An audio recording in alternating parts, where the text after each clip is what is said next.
Cuando caminas por la Plaza de Oriente próxima al Palacio Real de Madrid, te topas con las estatuas de varios reyes visigodos.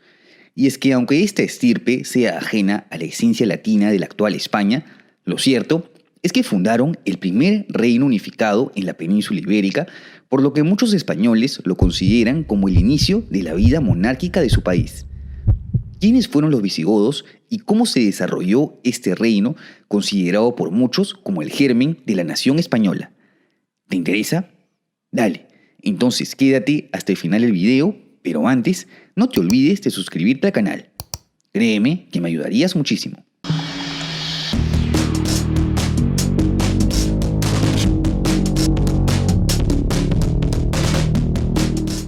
Antes de empezar, sería bueno que mencionemos el origen de los visigodos, y para esto es necesario hablar de los godos, valga la redundancia.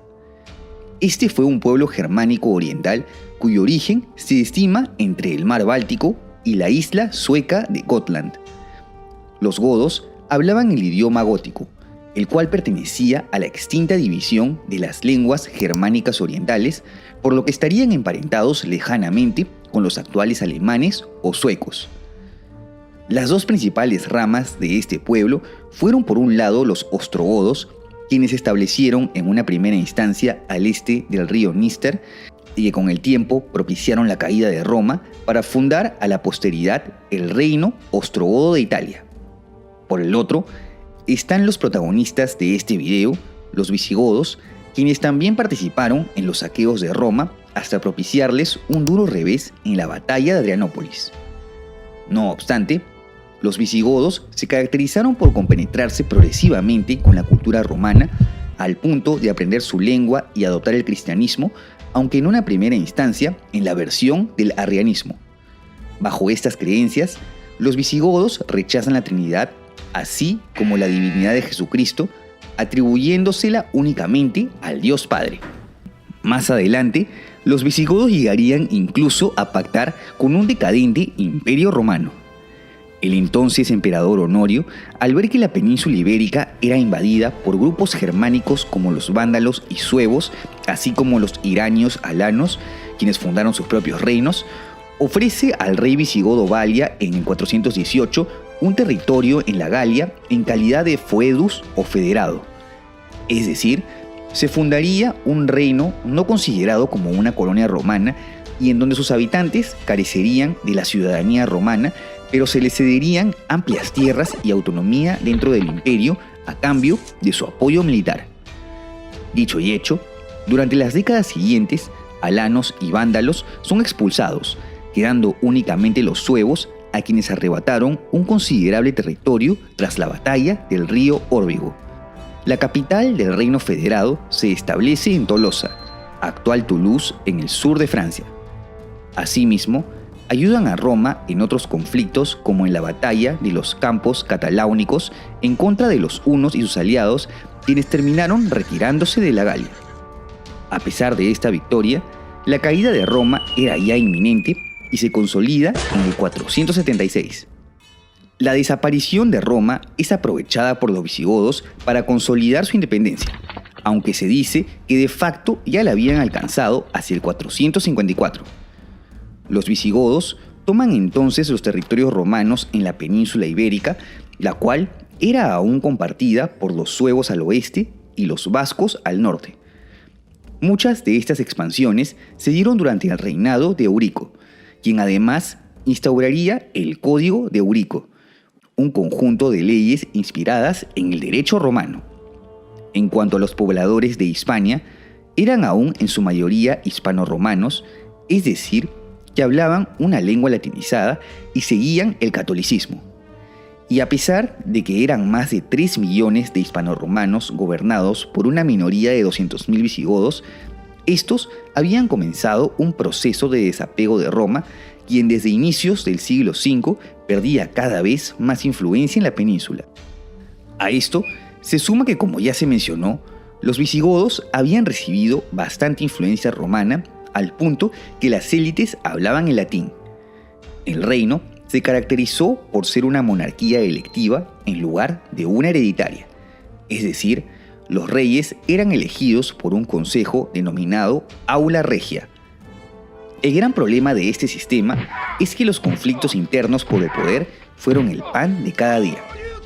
Los visigodos sufrirían su primer gran revés ante el enfrentamiento con los francos, otro pueblo germánico que se había establecido en el norte de la Galia y que se había convertido al catolicismo con el bautismo del rey Clodoveo I, quien deseaba expandir sus territorios. Es así que al obtener el sustento popular de los galorromanos, también católicos, derrotan a los visigodos en la batalla de Boilers, que significó su expulsión de la Galia, salvo por la región de Septimania y por ende el fin del reino de Tolosa. Es así que los visigodos de la Galia se ven forzados a migrar a la península ibérica. Asimismo, caerían bajo influencia de los ostrogodos, quienes habían expulsado a los érulos de Italia y establecido el reino ostrogodo de Italia. Este fue fundado por Teodorico el Grande, quien colocaría a sus representantes al mando de los visigodos, quienes mudaron su capital a Narbona en el 507 y posteriormente a Barcelona. Teodorico colocaría a su nieto Amalarico en el poder, quien fue sucedido por dos generales ostrogodos elegidos por el ejército. No sería hasta el 549 que la nobleza elige al rey Agila I, acabando con la influencia ostrogoda, también en parte gracias a la decadencia de su reino. Este termina de ser conquistado en el 553 por el Imperio Bizantino del emperador Justiniano I, quien buscaba recuperar los antiguos territorios de Occidente. Y aunque los visigodos recuperaron su plena independencia, Agila tuvo que enfrentar la invasión bizantina iniciada en el 552, quienes conquistan la parte sur de la península. En estos años también acontece el traslado de la capital a Toledo, la cual le daría el nombre a esta nueva etapa de la historia del reino visigodo. La estabilidad del reino no se conseguiría hasta la llegada al poder del rey Leovigildo, considerado por muchos como el gobernante más importante de la era visigoda. Si bien no consiguió expulsar del todo a los bizantinos, los hizo retroceder. Asimismo, Leovigildo concreta la expulsión de los suevos, cuya resistencia se centraba en el actual Galicia, ratificando así la hegemonía visigoda en la península. El rey también es recordado por fomentar la unidad y cohesión de su país, pues legislaría en favor de los matrimonios mixtos entre visigodos e hispanoromanos, hasta ese momento prohibidos por ley, comenzando así una fusión entre ambos pueblos. Durante su reinado, también destaca la rebelión de su hijo Hermenegildo, quien se convirtió al catolicismo, por lo que termina siendo capturado y asesinado al negarse a volver al arrianismo. Es así que a la posteridad es considerado como un mártir y canonizado. Leovigildo es sucedido por su hijo Recaredo I. Durante su mandato ocurre un hito fundamental en la historia de España y Portugal, el Tercer Concilio de Toledo.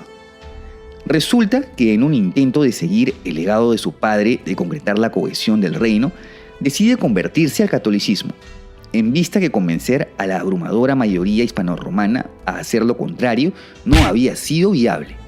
Es así que el catolicismo se consolida como el factor unificador de identidad de todos los hispanos, algo que permanece hasta la actualidad. Aunque claro, esto conllevaría a que otras minorías como los judíos comiencen a ser perseguidos. Sí, la alta religiosidad de los visigodos que nos inspiró a construir impresionantes monumentos derivó en un fuerte antisemitismo. Con respecto al sistema económico, importante mencionar que las ciudades hispanoromanas habían entrado en decadencia, por lo que la economía la ruralizó y mucha gente volvió a dedicarse a actividades como la agricultura y la ganadería. La élite visigoda acumulaba cada vez más terrenos y ante la dificultad de mantener a la esclavitud, esta se fue reemplazando por la servidumbre. Se iban dando los inicios del feudalismo en el reino visigodo.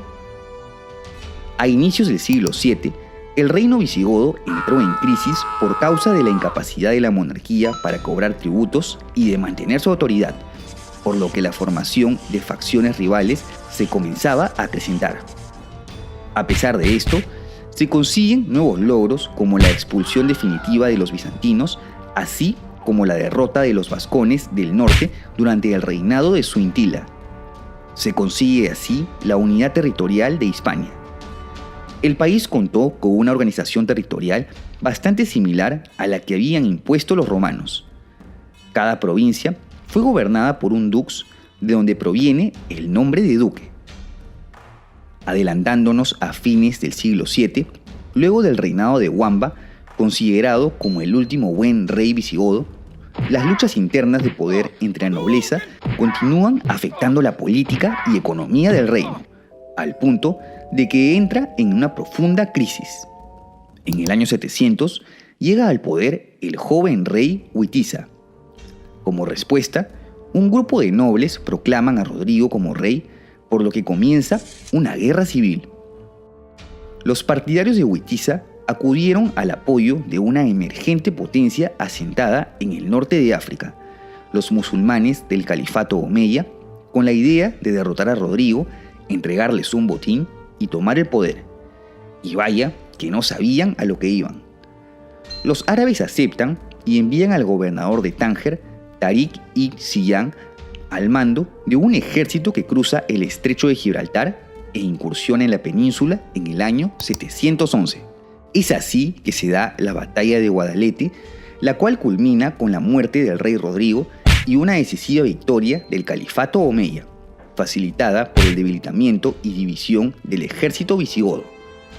Dicho y hecho, los musulmanes no se conformaron con un botín y emprendieron una rápida y violenta conquista de la península ibérica.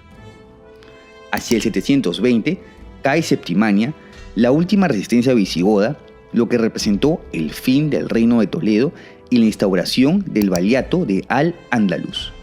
Los musulmanes intentaron a la posteridad seguir adentrándose en Europa, siendo detenidos por los francos en la batalla de Poitiers. Por otro lado, cabe resaltar la hazaña de Don Pelayo, hispano de dudoso origen, pero que fundaría Asturias, el primer reino cristiano que ofreció resistencia a los musulmanes, iniciando así el periodo de la Reconquista.